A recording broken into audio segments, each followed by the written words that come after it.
One of the most unique parts of making a drawing looking to look like somebody is drawing their hair.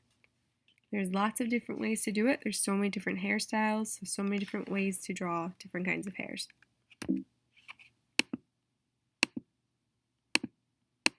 Drawing the hair. Hair can be tricky, but it can also be a lot of fun.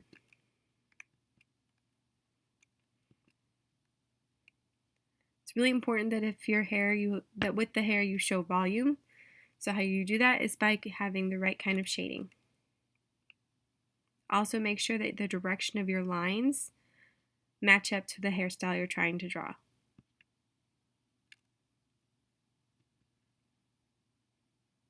So usually you want to kind of find like the roots of where your hair grows and think about the direction that it's growing and how it's styled. In your hair you have some values. You'd have like your highlighted area. You'd have your halftones, so that's the part that is your actual hair color, and you'd have your shadow. So that would be a little bit of a darker version of the hair color.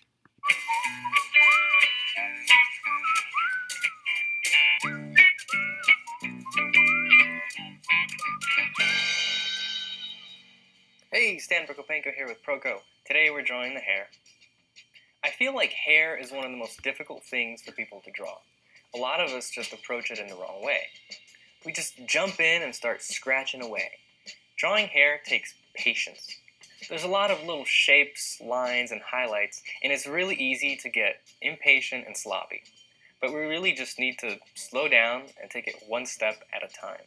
And when we get to the details, we need to focus on designing, not just copying it as we see it. The approach to drawing hair should be the same as sculpting hair. You don't sculpt hair with individual strands. You find the volumes of the groups. Think of the hair as a three-dimensional form, like the nose and lips. It has mass, and it has all the same elements of light, although slightly hidden by the texture and the strands. Ignoring the form and going straight for the texture results in spaghetti hair. It just looks like a bunch of lines coming off the head. Volume. So the first volume we need to think about actually isn't the volume of the hair. It's the volume of the head, or whatever it is that the hair is on. If you're drawing a dog, you got to think about the volume of the rib cage or at the legs. The groups of hair wrap around the form underneath and inherit the same light patterns. In this example, I made sure to shade the large group of hair to resemble the rounded form underneath it, before I added all the texture on top. The left side of the hair mass is all shadow, then it transitions and has a bunch of halftone shapes, and then all the highlights are on the right. Now we get to the part where we draw locks of hair, and everybody's hair is different. If it's straight, you're just going to get a simple cylinder.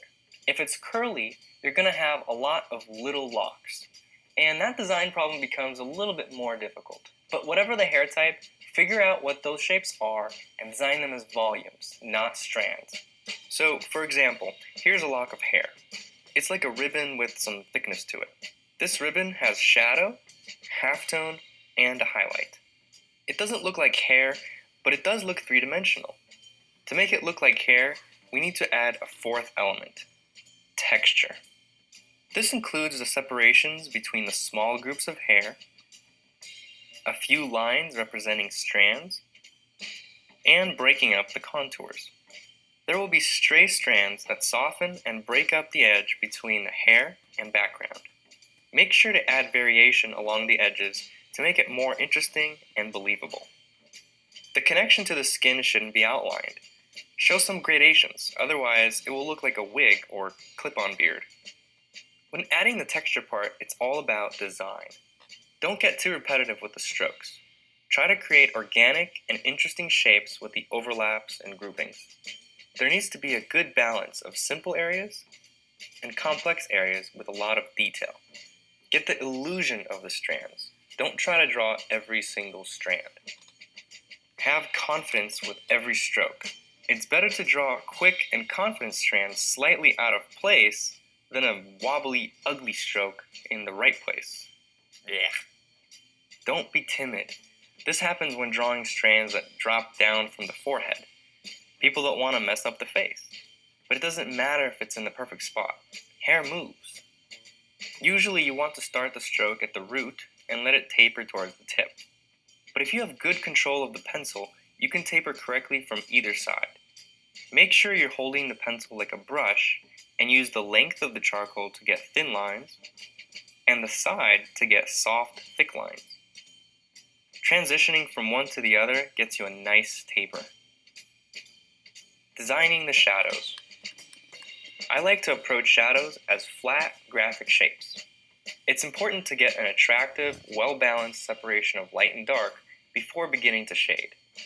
Try to find ways to connect as many shadow shapes as you can. Even with curly hair, where you have a lot of little shapes, it's important to connect them. Otherwise, you'll have too many floating shapes, which can be distracting. In this example, there's a few floaters, but they're all connected with the same rhythm. This goes back to good design. Inside the shadows, keep the texture and contrast to a minimum. You want the focus to stay in the lit areas of the hair. Designing halftones. The areas that will have the most visible texture is the halftones. These areas get a little bit of light from the highlight side and some darks from the shadow side, creating the most contrast and detail in these areas. Don't forget that halftones are mostly gradations. They gradate towards shadow on one side and highlight on the other. Designing highlights. Highlight areas should still appear light after texture is added. That means strand texture should be thinner, lighter, and sometimes remove texture altogether. Have the highlights glow. Try to connect them as much as possible, only leaving a few lonely highlights.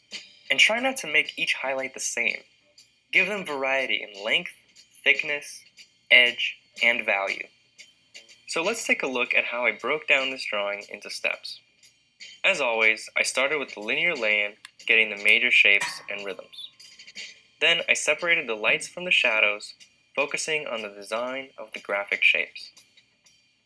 In this step, I added dark accents inside the shadows to separate the reflected lights from occlusion shadows. And in the lights, I added gradations from halftone to highlight. At this point, the drawing should look three-dimensional, since we've added all the basic elements of light on form. And in the final step, I added the texture of the strands. The strokes should follow the rhythm of the locks we defined in the previous steps. Notice that drawing the strands is in the last step, not the first. Hey, if you like this video, your friends might too. Please help me out and share this video on your favorite social network. Let's talk about texture. So there's a lot of texture that you would see in your hair. Remember, texture can be something you feel or can be implied to be something you think that would have a certain feel to it. So the texture, like you said, was the lines that you see, the hair strands, helped give it that texture to make it look like it would feel like hair.